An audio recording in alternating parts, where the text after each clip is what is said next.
जी, अस्सलाम वालेकुम वरहमतुल्लाह। तो आज हम लोग टीचिंग एप्टीट्यूड का क्विक रिवीजन करेंगे और बहुत ही जाम में करेंगे, ऐसा नहीं कि डीप में जाके करेंगे, ठीक है? और जो भी डाउट्स होंगे आप लोग क्लास में ज़रूर बताइएगा। चलिए स्टार्ट करते हैं इसका डेफिनिशन से। 2 डेफिनिशंस बहुत मशहूर है जो मॉरिसन ने कहा था कि सोशल प्रोसेस है, ठीक है? और स्मिथ ने कहा कि पोलर प्रोसेस है। त्रिपोलर यानी कि ये होगा त्रिपोलर, ठीक है? इसको कहेंगे त्रिपोलर। 3 पोल पर है। एक साइड होगा टीचर, एक साइड होगा स्टूडेंट और एक साइड होगा करिकुलम। यही होगा शायद इससे मुराद, ठीक है? क्योंकि हम ये बात कर रहे हैं कि हम उतने परफेक्ट नहीं है, पहली बात। हमने जो पढ़ा है हम वही पढ़ा रहे हैं, ठीक है? तो अगर कुछ भी मिस्टेक हो तो आप लोग सही है, ज़रूर। वही सही है, सही है। जी। टीचर स्टूडेंट कैरिकुलम नहीं पेरेंट्स एंड नहीं अदर्स होगा। जो भी हाँ, अच्छा करिकुलम में पेरेंट्स होता है, ठीक है। अच्छा ये नहीं,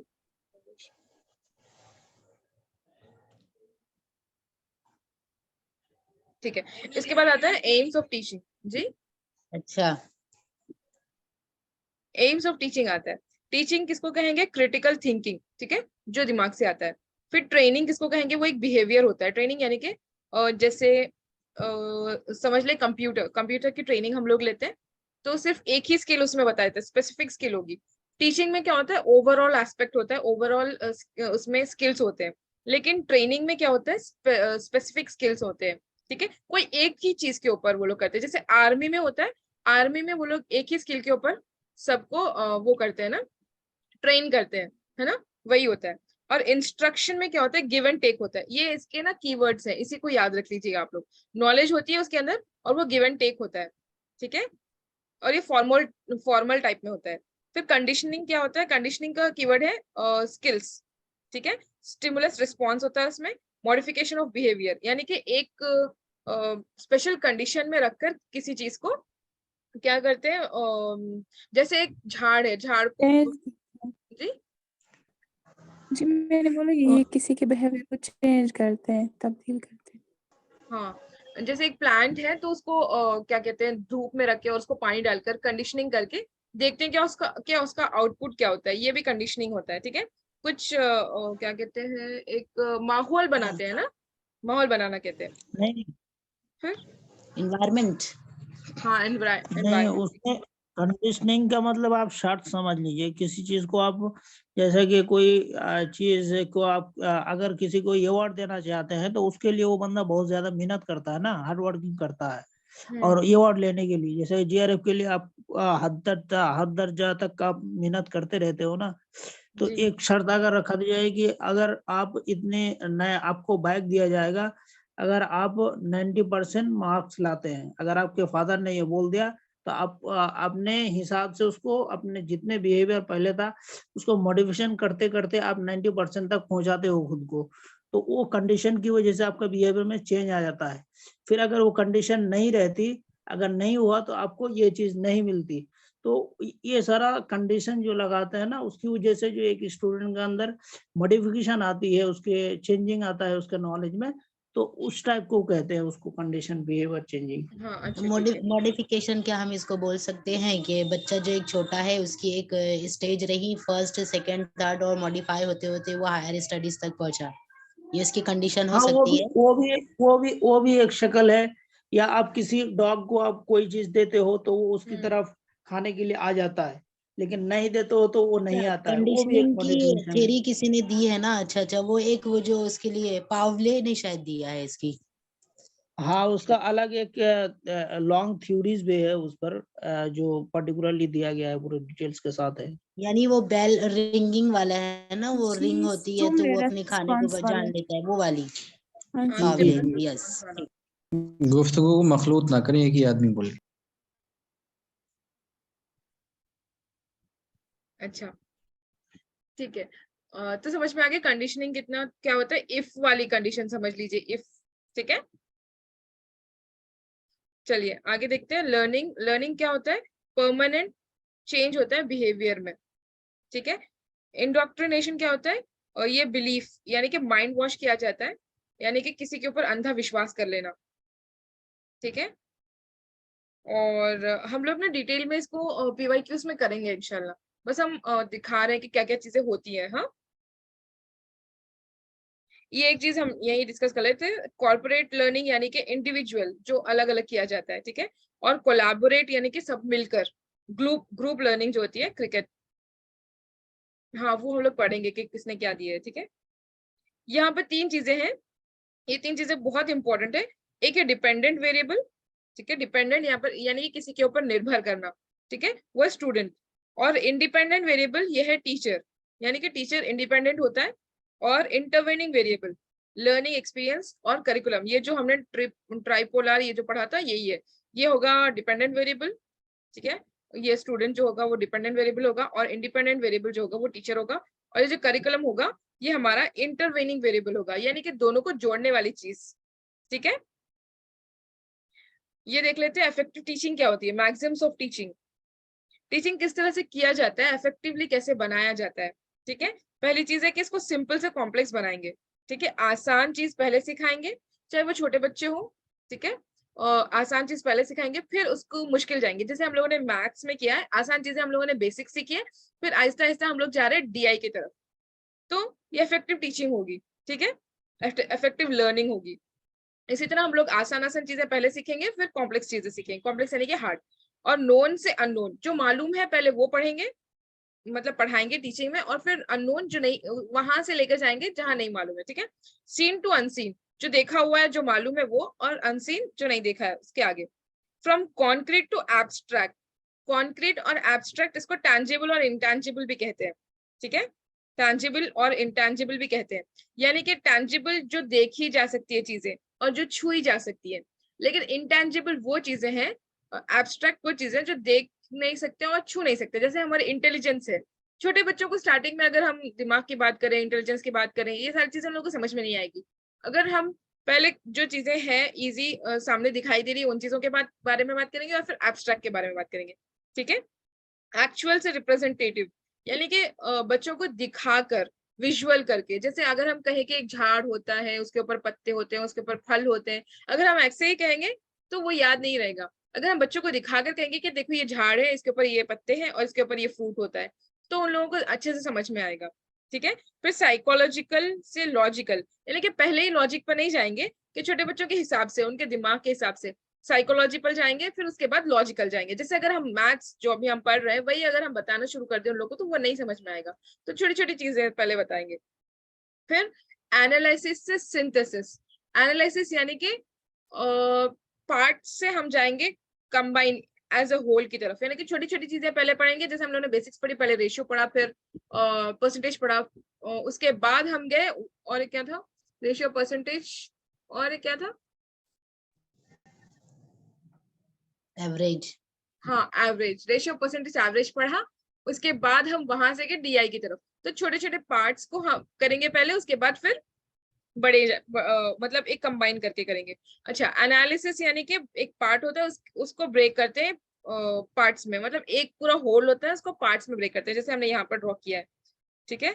और फिर सिंथेसिस यानी कि छोटे छोटे पार्ट से कंबाइन करेंगे, पूरा मुकम्मल बनाएंगे, ठीक है। इंडिफिनाइट से डिफिनिट की तरफ जाएंगे, यानी कि एम दिखाना, एम्पेरिकल और रेशनल भी कहा जाता है इसको, कि दिखाकर, एम जो है वो दिखाकर करेंगे, ठीक है। पर्टिकुलर से जनरल की तरफ जाएंगे। ये आप लोगों को पता है ना कि इंडक्टिव और डिडक्टिव, ये इसके बारे में भी हम बात करेंगे, अभी डिटेल में नहीं जाएंगे क्योंकि फिर कंफ्यूज होंगे, ठीक है। इंडक्टिव और डिडक्टिव होता है आईपीजी, हम लोगों ने ऐसे याद किया था, ठीक है। मतलब पर्टिकुलर से जनरल होगा, और डीजीपी यानी कि जनरल से पर्टिकुलर होगा, ठीक है। पर्टिकुलर से जनरल की तरफ जाएंगे, इंडक्टिव और डिडक्टिव। इंडक्टिव क्या होता है, न्यू नॉलेज क्रिएट करना, इंडक्टिव मतलब कोई भी चीज नई बनाना, ठीक है। और डिडक्टिव होता है जो पहले से रूल्स बने हुए हैं उसी को वेरीफाई करना और इसी को अप्लाई करना, ठीक है। और ट्रेनिंग यहाँ तक समझ में आया? जी जी बिल्कुल बिल्कुल वाज़ेह वाज़ेह। जज़ाकल्लाह। ट्रेनिंग ऑफ सेंसेस, ये भी सर ने कहा था कि जब 5 सेंस किसी के हो ना काम करते भूलते नहीं है। यानी कि हम लोग कहते हैं ना कि जब हम लोग सुन रहे हैं या फिर पढ़ रहे हैं तो हमें लिखना भी चाहिए और फिर जहन को भी दौड़ाना चाहिए। जब 5 सेंसेस हमारे किसी चीज में इन्वॉल्व हो जाए ना, तो हम वो चीज भूलते नहीं है। आंख, नाक, टेस्ट, स्मेल और टच, ठीक है। हियर होगा ये, मतलब सात 5 सेंस ऑफ हाँ। ऑर्गन्स है ना, यही चीज है। तो जब हम लोग सुनते हो या फिर लिखते हो, तब हम लोग मतलब दो तीन चीजें, आंख तो काम करते ही है, ठीक है। और अक्सर बोलते हैं कि अगर हम, हाँ, हवा से खमसा, अगर हम किसी शख्सियत को पढ़ रहे हैं ना, तो हम उनका थोड़ा मतलब उनका रिएक्शन देख लें। जैसे ये गुस्से वाले हैं, ये मोहब्बत वाले हैं। अगर किसी गजल को पढ़ रहे हैं तो ये ऐसे हैं, ये ऐसे हैं। उनके उनके नेचर को एक हम जहन में रख लें, तो वो हमेशा याद रहेगा हमको, ठीक है। सेल्फ स्टडी करना, ये डाल्टन सिस्टम है, ठीक है। फॉलो नेचर, नेचर को फॉलो करना चाहिए, जैसे बच्चों के हिसाब से उनको पढ़ाना चाहिए। छोटे बच्चे जो होते हैं, उन लोगों को डांट डपट के अगर हम एक जगह बिठाकर पढ़ाने की कोशिश करेंगे तो वो नहीं पढ़ेंगे, तो उनके नेचर को फॉलो करने देना चाहिए। उनको खेलते खेलते ही उनके हिसाब से उनको पढ़ाना चाहिए, ठीक है। ये देखते हैं पैडागोजी, ये सब एक बार देखिए।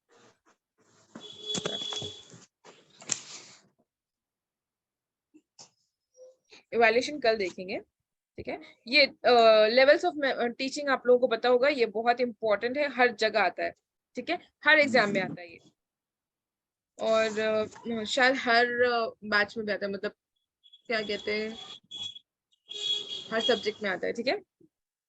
3 मेमोरी लेवल्स ऑफ टीचिंग 3 है। एक है मेमोरी लेवल, एक अंडरस्टैंडिंग लेवल और एक रिफ्लेक्टिव लेवल, ठीक है। मेमोरी लेवल, अंडरस्टैंडिंग लेवल और रिफ्लेक्टिव लेवल। मेमोरी लेवल क्या होता है? जो छोटे बच्चे होते हैं, ठीक है, बहुत छोटे होते हैं जो बच्चे, मेमोरी अभी उन लोगों की अभी डेवलप होती रहती है। अंडरस्टैंडिंग लेवल यानी कि मेमोरी लेवल से निकलकर अंडरस्टैंडिंग लेवल की तरफ जा रहे हैं। अंडरस्टैंडिंग से ही समझ में आ रहा है कि ये थोड़ा समझने की कोशिश कर रहे हैं, ठीक है। और रिफ्लेक्टिव लेवल हायर लेवल होता है, यानी कि हम लोग जो मैच्योर हो चुके हैं बच्चे, और पीएचडी लेवल में होता है ये, ठीक है। मेमोरी लेवल का देखिए, इसमें क्या होते हैं, फैक्ट्स होते हैं और थॉटलेस होते हैं, यानी कि तो समझ में नहीं आता है बच्चों को क्या कर रहे हैं। टीचर इसमें मेन रोल होता है टीचर का, ठीक है, टीचर सेंटर्ड होता है ये, टीचर का मेन रोल होता है। और रोट लर्निंग होता है, यानी कि बच्चों को हम रट्टा दिलाते हैं कि ABCD रट्टा मारने लगाते हैं तो बच्चे याद कर लेते हैं। टेबल से याद करवाते हैं तो टेबल से याद कर लेते हैं बच्चे।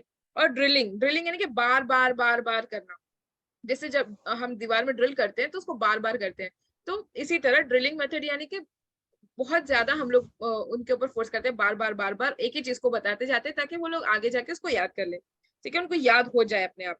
तो मेमोरी लेवल ये होता है। और ना रिपीटेशन हो सकता है ना, जी, रिपीटेशन हो सकता है ना, हाँ, रिपीटेशन ले रिपीटेशन, बिल्कुल सकते हैं, रिपीटेशन ड्रिल। होगा, ठीक है। और ना मेमोरी लेवल में और अंडरस्टैंडिंग लेवल में हमेशा क्वेश्चंस जब पूछे जाते हैं, तो मेमोरी लेवल का होगा फैक्ट्स एंड इंफॉर्मेशन, ठीक है। फैक्ट्स एंड इन्फो, ये आगे भी आएगा, हम वहां पर बताएंगे, वहां पर कीवर्ड्स भी लिखे हुए हैं। फैक्ट्स एंड इन्फो होगा, ठीक है। और अंडरस्टैंडिंग लेवल में भी आता है फैक्ट्स। हम हमेशा कंफ्यूज होते हैं, यहाँ भी फैक्ट्स है, यहाँ भी फैक्ट्स है, तो क्या करें, तो यहाँ पर ही होगा फैक्ट्स एंड इन्फो, ठीक है, मेमोरी लेवल में। लेकिन अंडरस्टैंडिंग लेवल में फैक्ट्स एंड आइडियाज होता है, ठीक है। छोटे बच्चे मेमोरी लेवल में, छोटे बच्चे होते हैं, जैसे आप मेरी बेटी है, वो 3 साल की है, तो उनको हम ABCD याद दिलाएंगे तो याद कर लेंगे ना, उनको पता नहीं कि क्या है।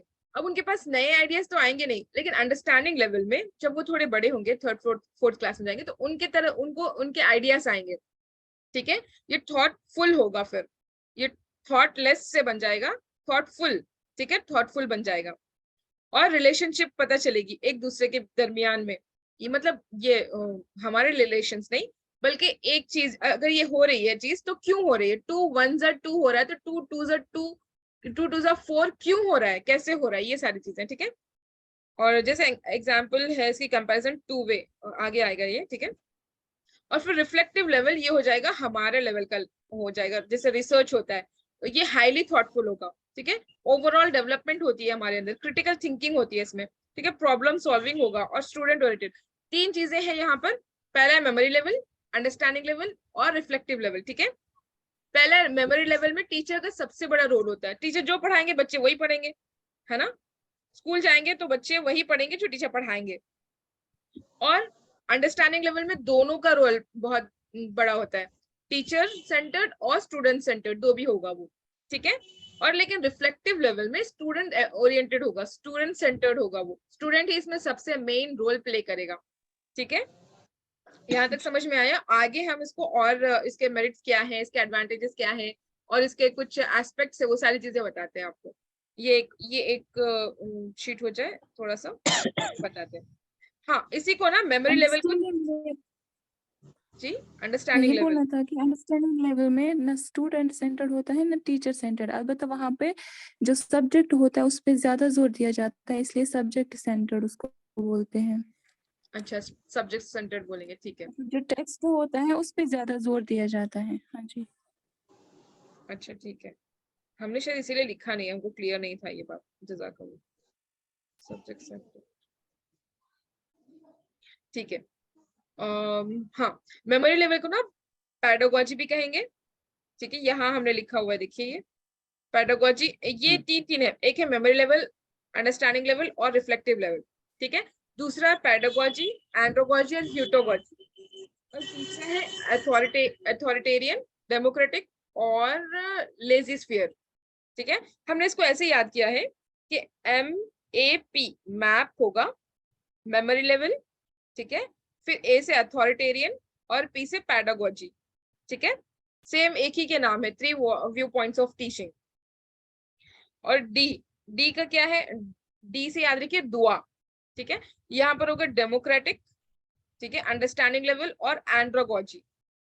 ठीक है, डेमोक्रेटिक भी कहेंगे, अंडरस्टैंडिंग लेवल कहेंगे और एंड्रोगोजी कहेंगे।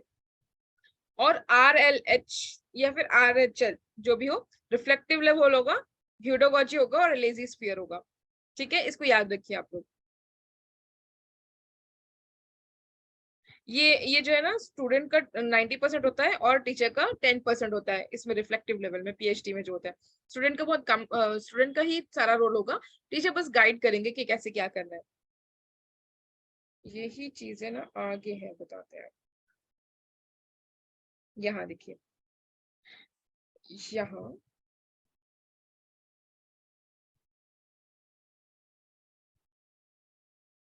एक सेकंड,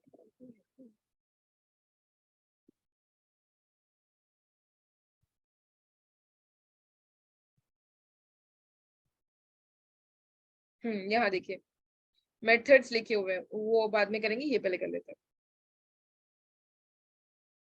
हैं। Methods of memory level teaching. ठीक है, अब मेमोरी लेवल पे क्या क्या मेथड्स हम लोग, जज़ाकल्लाह, मेथड्स ऑफ मेमोरी लेवल क्या क्या होते हैं, मेथड्स, ये बहुत पूछा जाता है और इन लोगों को ना मिक्सअप करके पूछा जाता है। ठीक है, तो पहला है ड्रिल मेथड। ठीक है, ड्रिल मेथड हमने बताया एक ही काम को बार बार क्या पूछा जाता है। हाँ, मतलब एक ही बार, एक ही रिपीटेशन जो इन्होंने कहा था। ठीक है, review and revision method, review यानी कि रिव्यू और रिवीजन वही होता है, बार बार सब चीजें कहना। ठीक है, आस्किंग क्वेश्चंस, बच्चों से पूछ कर। ठीक है, इसका ना हर्बर्ट का मॉडल है, ये मॉडल ऑफ मेमोरी लेवल है। पहली चीज है फोकस, सिंटैक्स, सोशल और सपोर्ट सिस्टम, सोशल सिस्टम और सपोर्ट सिस्टम। ठीक है, ये ना सीक्वेंस पूछा जाता है अक्सर। ठीक है, पहले होगा प्रिपरेशन, हम लोग इसका ना निमोनिक्स कुछ बनाने की कोशिश करते हैं और सर ने बनाया था, वो बता रहे थे, लेकिन हमने देखा नहीं है इसको। ठीक है, इसमें ना पहले प्रिपेयर करते हैं और फिर प्रेजेंट करते हैं, फिर कंपैरिजन एंड एसोसिएशन होता है, फिर सोशल सिस्टम और सपोर्ट सिस्टम। यानी कि प्रिपेयर करेंगे, इसको कोई एक्सप्लेन कर सकते हैं क्या? हमको उतना ये वो नहीं है, हमने उतना डीप में देखा नहीं था इसको, बस ऐसे ही देखा था। और निमोनिक्स भी शायद सर ने बताया था, अगर किसी को याद हो तो प्लीज। ये 4th नंबर पे क्या लिखे हैं? सोशल सिस्टम, सोशल, ये होगा teaching and student are members, मतलब टीचर और स्टूडेंट दोनों मिलकर करते हैं। फिर सपोर्ट सिस्टम ये होगा कि क्रैमिंग होगा, ओरल एंड रिटन होगा, ये सारी चीजें होंगी, एग्जाम्स जो सपोर्ट देते हैं, सब चीजें। तो वो प्रिपरेशन तो फास्ट ये जो है कि जब, बोलिए ठीक है ठीक, बोल रहे हैं। हेलो, हाँ जी, बोलिए बोलिए। आयशा आप बोलिए। हाँ, मैं कह रही थी कि प्रिपरेशन में जब भी कोई लेसन डिलीवर करना होता है टीचर को, पहले वो प्रिपेयर करते हैं उस लेसन को, हाँ इसके बाद दूसरा स्टेप है कि फिर वो प्रेजेंट करते हैं इन फ्रंट ऑफ स्टूडेंट्स। जो भी स्टूडेंट्स होते हैं उनके सामने फिर उस लेसन को डिलीवर करते हैं। उसके बाद फिर क्या कहते हैं, मिलाते हैं चीज़ों को, जैसे डे टू डे लाइफ जो होती है उसके साथ एग्जांपल्स मतलब कलेक्ट करते हैं। इसी को कहेंगे कंपैरिजन। तो रिलेट करेंगे रिलेशन, एग्जाम्पल्स से। जी जी बिल्कुल। इसके बाद जो आपने बोला था सोशल सिस्टम में दोनों मतलब टीचर स्टूडेंट का रोल होता है, और फिर जो टीचिंग एड्स जो यूज होती हैं उसमें ये आएगा सपोर्ट सिस्टम में। टीचिंग मेथड आएगा। टीचिंग मेथड या एड्स वगैरह जो होती है ना, ब्लैक बोर्ड होगा या चार्ट्स वगैरह जो डिमॉन्स्ट्रेशन के लिए होती हैं, या और भी मॉडल कोई चीज जो चार्ट्स वो सब आ प्रोजेक्टर जाएंगे वगैरह, टीचिंग एड्स वो में। सारा कुछ आएगा इसमें। जितने टूल्स वगैरह है जो सपोर्ट करता हो वो सारा ठीक है। हम हमें भी लग रहा था, लेकिन फिर हम कंफर्म नहीं थे, इसीलिए हमने सोचा कि आपको बोल देते। समझ में आ गया। तो पहले प्रिपेयर करेंगे, जैसे हमको कोई किसी चीज को पढ़ाना है तो हम पहले प्रिपेयर करेंगे फिर प्रेजेंट करेंगे उसको, ठीक है। तो इसी तरह टीचर्स भी अपने पहले प्रिपेयर करेंगे फिर उसको डिलीवर करेंगे, प्रेजेंटेशन देंगे बच्चों के सामने। फिर एग्जाम्पल्स की तरह एग्जाम्पल्स उनके सामने रखेंगे ताकि बच्चों को और अच्छे से समझ में आए, ठीक है। फिर सोशल सिस्टम यानी कि दोनों के बीच में एक रोल होगा, ठीक है। और सपोर्ट सिस्टम यानी कि क्रैमिंग होगा, ये सारी चीजें एड्स जो होती है। तो हम PPCSS याद रख सकते हैं। प्रिपरेशन कैसे याद रखेंगे? PP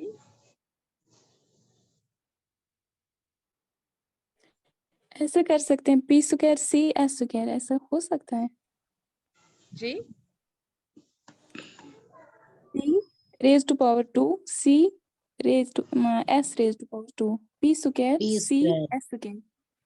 हाँ, पी लेकिन एस पहले क्या आएगा? अच्छा, पहले प्रिपेयर करेंगे फिर तभी तो प्रेजेंट करेंगे ना। P² होगा फिर C, फिर सोशल पहले होगा फिर सपोर्ट बाद में होगा, ठीक है। क्योंकि SO पहले आता है फिर SU बाद में आता है, इससे याद रख लीजिए। और P में भी प्रेजेंटेशन में जो ये P है और ये S है, P में P पहले आएगा और PS बाद में आएगा, ठीक है। ऐसे याद रख लीजिएगा। और इसको एक मिसाल के तौर पे भी इस तरह याद कर सकते हैं, जैसे अभी आपने हमको ये आपकी PPT पेश की है, तो इसके लिए सबसे पहले आपने इसको प्रिपेयर किया, फिर प्रेजेंट किया, फिर उसको कंपैरिजन किया, रिलेट किया कि मुझे क्या पढ़ाना है कैसे, उसके बाद आपने सोशल हम लोगों तक उसको पहुंचाया। सपोर्ट सिस्टम आपका लैपटॉप या जो भी चीज है, ये इंटरनेट, ये सारी चीज इसमें शामिल हुई। हाँ बिल्कुल ले बिल्कुल, सकते हैं।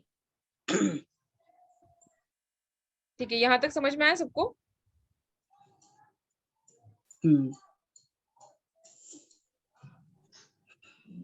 ऐसे याद रख लीजिएगा इसको, ठीक है।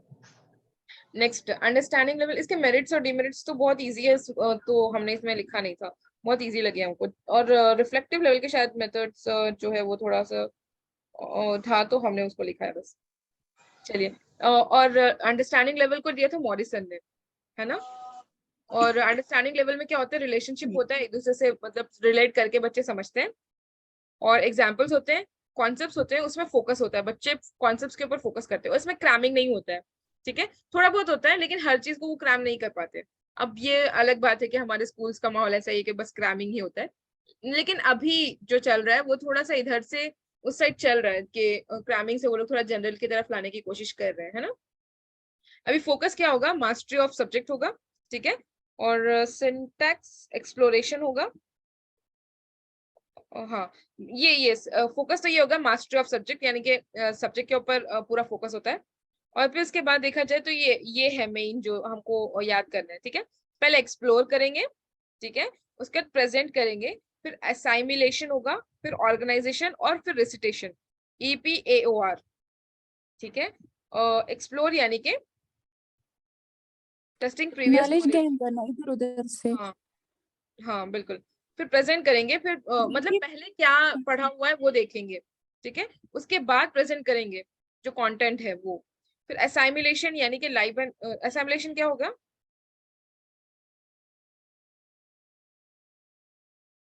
लास्ट में रिसिटेशन तो ऑर्गेनाइजेशन, रिसिटेशन तो ये होगा कि कितना सीखा। और असाइमिलेशन यानी कि जैसा है वैसे ही याद करना ना, उसमें चेंजेस नहीं होते हैं शायद। हमने कहीं लिखा था कि असाइमिलेशन का मीनिंग। और बताइए कोई। रट्टाफिकेशन हो जाएगा, फिर जैसे वैसे ही याद करो। हाँ, एक चीज होती है एकोमोडेशन और एक चीज होती है एसाइमुलेशन। हाँ, एसाइमुलेशन चेंज नहीं होता है ना, हाँ जैसा है वैसे ही, चेंज अपने माइंड को चेंज नहीं करेंगे, ठीक है। और एकोमोडेशन होता है कि जैसा है वैसे हम लोग एक्सेप्ट नहीं करेंगे उसको, उसको चेंज करके एक्सेप्ट करते हैं, ठीक है। अभी इसका ना सादिक सर ने बहुत अच्छे से पढ़ाया था, आपको याद है हयात? नहीं मुन, सादिक सर ने बहुत मतलब इसका निमोनिक्स बोल रही हैं आप? हाँ निमोनिक्स बना के, इसका भी और ऊपर वाले का भी, ठीक है। इसको देखेंगे फिर इंशाल्लाह अगर टाइम मिलेगा तो, ठीक है। मतलब पहले यही होगा कि एक्सप्लोर होगा, फिर प्रेजेंट करेंगे, फिर असाइमुलेशन होगा, फिर ऑर्गेनाइज करेंगे चीजों को, और फिर क्या क्या सीखा वो उसका रिसिटेशन होगा, ठीक है। EPAOR, ठीक है। नेक्स्ट होता है सोशल सिस्टम, वही होगा, दोनों साथ मिलकर काम करेंगे, टीचर और स्टूडेंट। फिर सपोर्ट सिस्टम, इसका क्या होता है, रिटन टेस्ट होता है और ओरल टेस्ट होता है ना, बच्चों को क्या क्या चीजें दी जाती है, मतलब कैसे पता चलेगा, ये सारी चीजें, ठीक है। मेथड्स क्या क्या इस्तेमाल किए जाते हैं, ये बहुत इंपॉर्टेंट है, ये बहुत पूछा जाता है ना। लेक्चर मेथड होगा इसमें, यानी कि टीचर्स लेक्चर देंगे, और डेमोन्स्ट्रेटिव मेथड होगा, डेमोन्स्ट्रेटिव मतलब बच्चों को डेमो देकर बताएंगे, ठीक है। इंडक्टिव और डिडक्टिव मेथड होगा, और डिस्कशन मेथड होगा, और एक्सप्लेनेशन मेथड होगा, ये 5 चीजें होती है इसमें, ठीक है।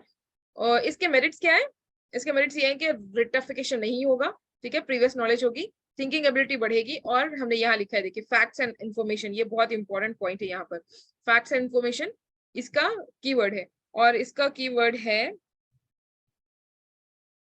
फैक्ट्स, सॉरी इसका फैक्ट्स एंड इन्फॉर्मेशन है, फैक्ट्स एंड आइडियाज है, हाँ फैक्ट, हाँ आइडिया जी, इसका फैक्ट्स एंड इन्फो, ठीक है, ये बहुत इंपॉर्टेंट पॉइंट है इसका, ठीक है। यही अक्सर पूछा जाता है PYQs में।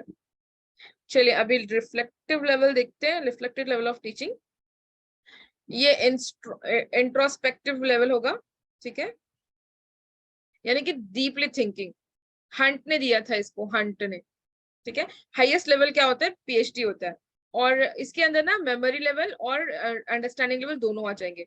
ये प्रॉब्लम सॉल्विंग होता है, ठीक है, इंटेलेक्चुअल बिहेवियर होता है, डीप एंड सीरियस स्टडी होती है इसमें, ठीक है। मेथड्स क्या क्या होते हैं, प्रॉब्लम सॉल्विंग, 4 बच्चे हैं तो बताना हो, अच्छा प्रॉब्लम सॉल्विंग होता है, इसको क्या क्या मेथड्स बताएंगे, problem solving method, investigating method, heuristic method, experimental method, inquiry method, और एनालिटिकल मेथड, ठीक है। अगर ये आएगा ना क्या कहते हैं PYQs में, तो हम लोग इसके ऊपर डीप डिस्कशन करेंगे इंशाल्लाह। इसमें भी सेम है, पहले फोकस होगा, फिर सिंटैक्स, फिर सोशल सिस्टम, और social support system, social system और सपोर्ट सिस्टम, ठीक है। फोकस किसके ऊपर होता है, प्रॉब्लम सॉल्विंग में, है ना। पहले एक प्रॉब्लम दी जाती है, फिर उसका हाइपोथेसिस आप लोग को दिख रहा होगा आई होप, है ना। प्रॉब्लम होती है, उसको हाइपोथेसिस बनाया जाता है, फिर डेटा कलेक्ट किया जाता है, उसको वेरीफाई किया जाता है, ठीक है। उसके बाद टेस्ट देते हैं, उसके बाद जो है वो टेस्ट किया जाता है, किसको, हाइपोथेसिस को, यही होता है ना। मतलब ये थोड़ा सा क्या कहते हैं रिसर्च में चला रिसर्च जाएगा, रिलेटेड है, रिसर्च रिलेटेड है, फिर उसको research, जर्नलाइज किया जाता है, कंक्लूड। हाँ बिल्कुल। और सोशल सिस्टम क्या होगा, ओपन एंड इंडिपेंडेंट होगा, यानी कि यहाँ पर जो है प्राइमरी यानी कि मेन वेरिएबल क्या होता है, प्यूपल होता है, यानी कि स्टूडेंट होगा, और टीचर जो है वो सेकेंडरी होगा, उसका ज्यादा रोल नहीं होगा। सोशल सिस्टम, फिर सपोर्ट सिस्टम, वही सारी चीजें होंगी, अब इसमें थोड़ी चीजें एक्स्ट्रा भी हो सकती हैं, टूल्स जो इस्तेमाल किए जाते हैं इसके अंदर, ठीक है, रिसर्च में जो टूल्स इस्तेमाल होते हैं, ये हो गया। और किसी को कुछ ऐड करना है, जो मेन पॉइंट अगर आप लोगों को लग रहा है जो हमने छोड़ दिया, बहुत सारी चीजें छोड़ी है हम मानते हैं, लेकिन अगर मेन पॉइंट जो यहाँ पर बोलनी जरूरी थी, ऐसे कुछ होगा तो बताइए।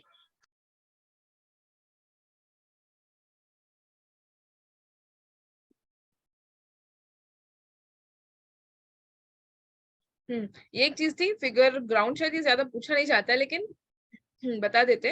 प्रॉक्सिमिटी, प्रॉक्सिमिटी कहते हैं आसपास की चीजों को एक मानना, जैसे ये है, इसके करीब करीब चीजें है ना, तो इसको एक ही मानेंगे हम लोग, है ना, इसको एक ही मानेंगे अभी हम लोग, एक ही चीज लिखी हुई है, ठीक है। और सिमिलैरिटी यानी कि सिमिलर डिस्टेंस में सिमिलर, आएगा। हाँ जी, कह रही थी कि प्रॉक्सिमिटी जो है डिस्टेंस, यानी कौन सी चीज कितनी दूर है हमसे, तो डिस्टेंस में आएगा प्रॉक्सिमिटी। ठीक है, डिस्टेंस, कौन सी चीज कितनी दूर है हमसे,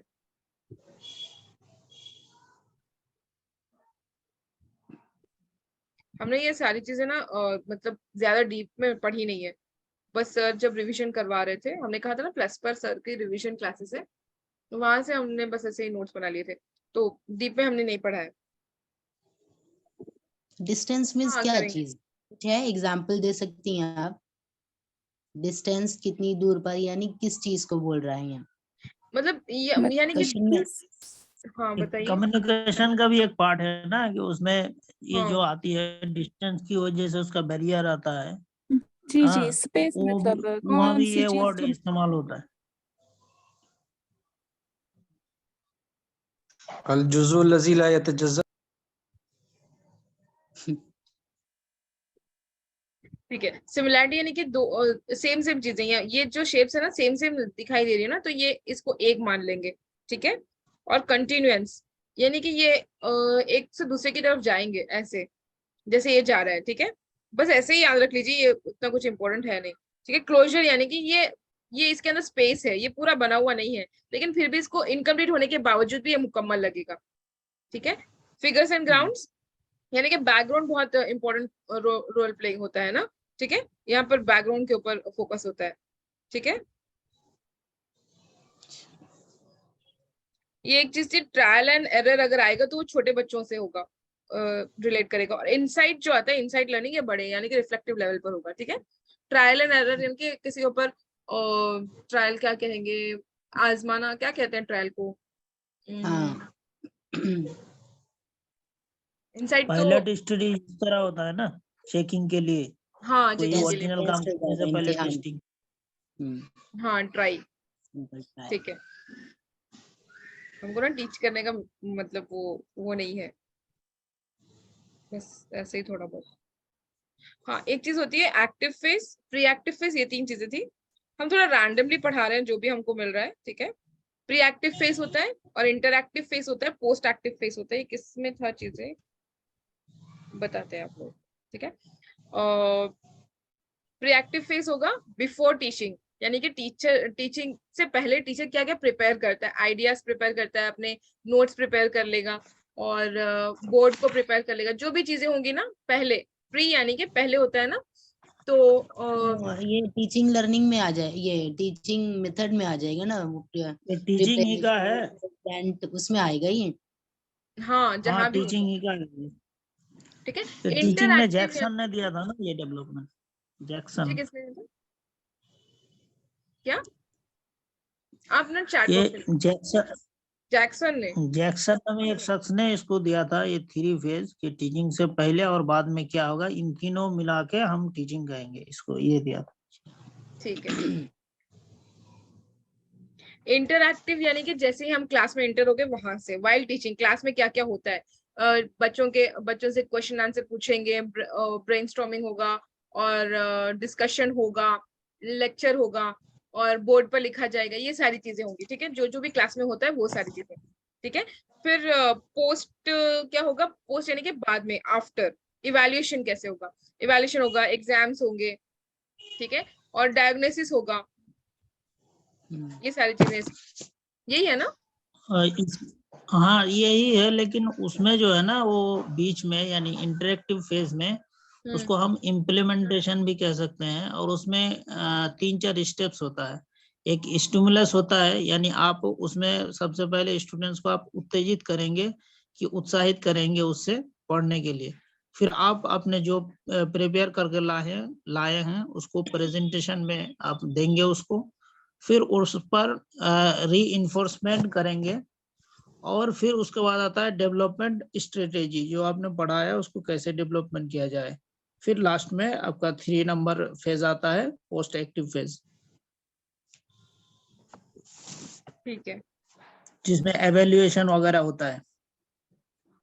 हाँ इवैल्यूएशन तो इसको लास्ट वाला। इसको इस तरीके से बोल सकते हैं कि आप स्टिमुलस याद करना, उसके बाद प्रेजेंट करना, पेशकश है, फिर एक्सप्लेनेशन है, और ये स्टिमुलस बोल यानी कि सकते हैं। मुतवज्जे करना हो जाता है शायद ना। हाँ, हाँ, किसी को तवज्जो अपने करना। तरफ हाँ, खींचना, कोई अट्रैक्ट रखना। चीज अच्छा, जी ठीक। ठीक है। अच्छा, ये लर्निंग कैरेक्टरिस्टिक्स कोई बताए, हम ना थोड़ा पानी पी लेते हैं, ठीक है? आप बताइए अब्दुल रकीब से।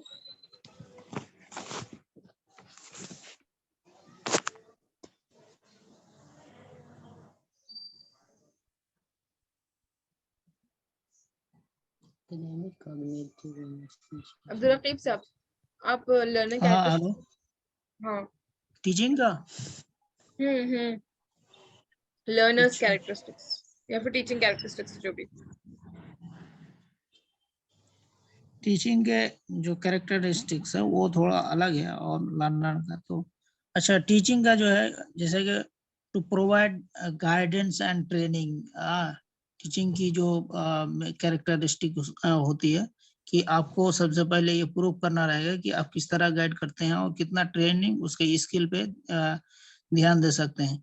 दूसरा है कि instructions between teacher and students के बीच एक इंटरेक्शंस भी होना चाहिए। ऐसा नहीं हो कि टीचर को देख के स्टूडेंट्स क्वेश्चंस नहीं कर पाता हो या डर जाता हो जिसकी वजह से कोई पूछ ना पाता हो, ऐसा नहीं होना चाहिए। थोड़ा इंटरेक्शंस भी होना चाहिए। उसके बाद giving knowledge to learner with the effectively. ऐसा लर्निंग होना चाहिए जिसमें पूरा आपका इफेक्टिव हो, वो ऐसा बोरिंग फीलिंग ना करता हो। उसके बाद एक ये होता है कि to express fact and cause. जो आप स्टूडेंट्स के जो अगर अंडरस्टैंडिंग लेवल में है तो आप उसमें क्या करेंगे, उसमें सबसे पहला जो चीज आप देंगे थोड़ा बहुत उसका रीजन भी फैक्ट के साथ आप देते रहेंगे ताकि वो चीज को एक दूसरे से रिलेट कर सके। और दूसरा है कि कैरेक्टरिस्टिक्स ऑफ टीचिंग का एक ये भी होता है कि कंटिन्यूअस प्रोसेस होता है ये टीचिंग का। क्योंकि सीखने वाली या लर्निंग का जो प्रोसेस है वो लाइफ टाइम होता है, कभी ये नहीं होता, खत्म नहीं होता, एंडलेस होता है, चलता रहता है ये। चाहे वो फॉर्मल, कभी फॉर्मल होता है और एक स्टेज के बाद इंसानी जिंदगी में वो नॉन फॉर्मल तौर पर अपने लाइफ से वो सीखता रहता है। और एक होता है, हाँ, टीचिंग के दौरान फिर कॉन्फिडेंस होना चाहिए, जो पढ़ाते हो उस पर उसके सारी चीजें क्लियर होनी चाहिए। उसके लिए भी 3-4 कंडीशंस है कि क्या क्या चीज आती हैं वो डिटेल्स में। फिर एक होता है कि स्टूडेंट्स को वो जो कंडीशनिंग वाला हम लोग जो पढ़ रहे थे उसके दौरान आपको रीइंफोर्समेंट वाला इनकरेज वाली फिर बात आती है कि आप उसको हिम्मत अफजाई करते रहेंगे तशजीई तौर पर, ताकि वो चीज छोड़े ना और आगे उसको करते रहे। और एक होता है कि कैरेक्टरिस्टिक्स ऑफ टीचिंग में ये भी आता है कि फॉर्मल और इनफॉर्मल। कुछ जो होती है फॉर्मल आपको सिखाया जाता है स्कूल में जाके, पूरा अपना रूल एंड रेगुलेशन के साथ सब कुछ बताया जाता है टाइमली। और कुछ इनफॉर्मल भी हम लोग सीखते हैं। एक कम्युनिकेशन और कम्युनिकेशन की हाँ, एक टीचिंग में ये भी आता है कि कम्युनिकेशन वेरी वेल हो। क्योंकि अगर कम्युनिकेशन में अगर कुछ डिस्टर्ब आता हो या कुछ एरर आता हो तो उसकी वजह से वो बैरियर बन सकता है बिटवीन टीचर्स एंड स्टूडेंट्स के अंदर। फिर एक ये भी आता है कि टीचिंग्स का टूल जो है वो बड़ा हेल्पफुल रहता है, वो भी जरूरी है इन सारी चीज में। ऐसा बहुत सारा इसकी कैरेक्टरिस्टिक्स है। तो जो आपके नोट में है वो आप बताइए कुछ। नहीं, हमने ना इसके कैरेक्टरिस्टिक्स नहीं लिखे थे टीचर्स के, इसीलिए हमने कहा आपसे। आपने फर्स्ट अच्छा, 2 पॉइंट क्या बताए थे, एक बार रिपीट कर दें, हम यहाँ लिख देते। फर्स्ट तो है कि प्रोवाइड गाइडेंस एंड ट्रेनिंग। जी, और सेकंड? है इंटरेक्शन। इंटरेक्शन जरूरी होता है ना। इफेक्टिवनेस। हाँ, इफेक्टिवनेस हमने लिखा है, इफेक्टिव टीचिंग यही होता है, इफेक्टिवनेस जो थर्ड हमने लिखा है। ये बाकी के हमने लिख दिया, जी ठीक जी। है। अभी लर्नर्स कैरेक्टरिस्टिक्स बताइए। अच्छा, लर्न कैरेक्टरिस्टिक्स उसमें एक मिनट में अपना कॉपी कहाँ है, उसमें मैं लिखा था उसको अच्छा से।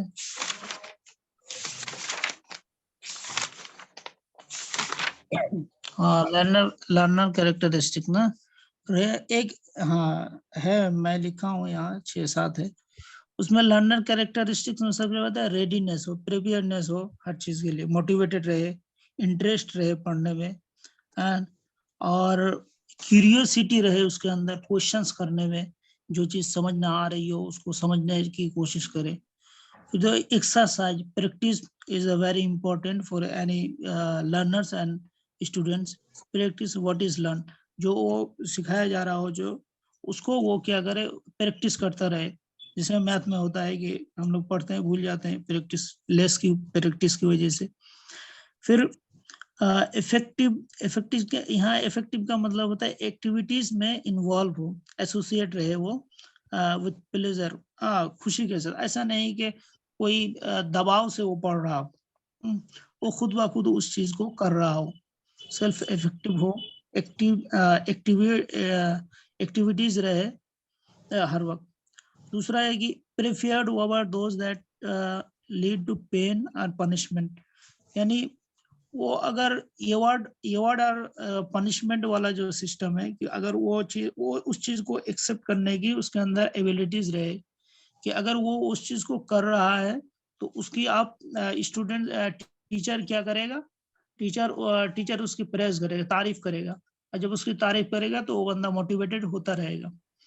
और अगर वो लेस है तो उसको आप इनकरेज करेंगे। तो ये चीजें उनके अंदर एबिलिटी होना चाहिए। द एटीट्यूड एंड हैबिट्स होना चाहिए एक स्टूडेंट के अंदर, must be positive energy always all time. दूसरा ये कि लर्नर कैरेक्टरिस्टिक में जो सबसे ज्यादा जरूरी है वो है कि एब्सेंस ऑफ एंगर, ऐसा नहीं एजिटेशंस ना हो उसके अंदर, जेलस ना हो, ये चीज अवॉइड होना चाहिए। ओवर कॉन्फिडेंस से बचना चाहिए, ओवर कॉन्फिडेंस भी नहीं होना चाहिए, वरना बंदा कहीं का नहीं रहता, बिगड़ जाता है। और एक है कि इंटरेस्ट, एक है कि इंटरेस्ट हो सीखने में, खुद से खुद सेल्फ इंटरेस्ट रखता हो। यही चीज कुछ पॉइंट मैंने नोट किया था। जी ठीक है। हाँ, एक और इम्पोर्टेंट चीज है कि एक होता है कि 2 टाइप्स ऑफ लर्नर्स होता है। एक होता है कि ग्रोथ माइंडसेट होता है, एक फिक्स्ड माइंडसेट होता है। ग्रोथ माइंडसेट किससे कहते हैं?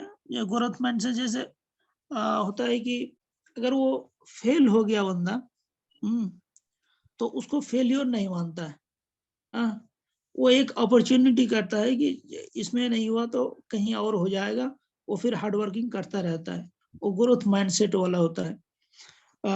उसमें होता है उसके जो लर्नर के उसमें कैरेक्टरिस्टिक्स होता है, वो कहता है I can do everything, this is not my chance but may be in the future term, यानी another chance will come in the future.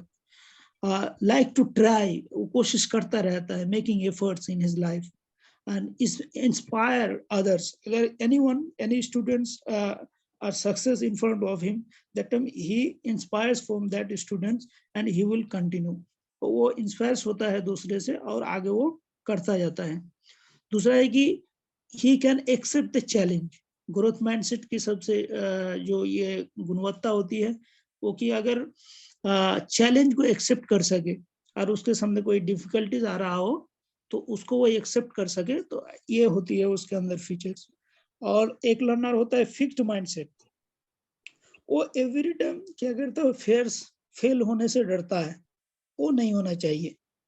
दूसरा है कि एबिलिटी उसके अंदर नहीं होती किसी चीज को लर्निंग करने का, इनहेंस करने का या करने की एबिलिटी नहीं होती है, फिक्स्ड जो माइंडसेट होता है उस बंदे के अंदर। और वो क्या करता है, I have no options, that it was just final options in my life. वो सोचता है कि यही सबसे बड़ा अच्छा चांस था, ये अगर चला गया तो और नहीं होगा मेरे पास, मैं नहीं कर सकता। तो वो फिक्स्ड माइंडसेट में आता है वो लर्नर। और when I if I fast, वो कह रहे हैं कि अगर इस चीज को, ये चीज अगर मुझसे छूट गई तो मैं कभी नहीं कर पाऊंगा, यानी नेगेटिव में आता है वो।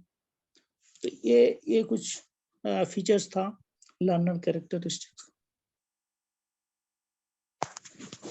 जी हेलो, हाँ ठीक है जी। यहाँ तक समझ में आ गया सबको? क्या क्या हम लोगों ने रिवाइज इसमें और दो एक पॉइंट्स मैं ऐड कर दूं कि एक टीचिंग होती है, एक लर्निंग होती है, एक इंस्ट्रक्शंस होता है, एक ट्रेनिंग होता है, एक होता है कोडिंग। इसमें थोड़ा सा अंतर रहता है हर चीज में। टीचिंग में थोड़ा डायनेमिक एंड फ्लेक्सिबिलिटी रहता है। लर्निंग में होता है कि सेल्फ लर्निंग भी हो सकती है और टीचर भी उस लर्निंग से सीखता है। इंस्ट्रक्शन जो होता है पार्ट्स ऑफ टीचिंग, यानी किसी चीज इंस्ट्रक्शन वो सीखने का एक वसीला होता है जिसके जरिए बंदा सीखता है, उसका एक वो पार्ट है, जुज़ी कह सकते हैं उर्दू में हम उसको। और ट्रेनिंग तो वो अमरीन जी बताए पहले कि वो स्पेसिफिक चीज पर हम स्पेसिफिक टाइम और स्पेसिफिक चीज पर हम सीखते हैं उसको और ट्रेन करते हैं किसी स्किल पर। ये बेसिकली स्किल के अंदर जाता है ट्रेनिंग। और कोडिंग में होता है changing of the behaviour. Students का कोडिंग जो होता है वो कहते हैं कि behaviour and structure of the student. चलिए, आई थिंक बहुत डिटेल्स हो गया इसका। कोडिंग चेंजिंग बिहेवियर आपने कहा ना?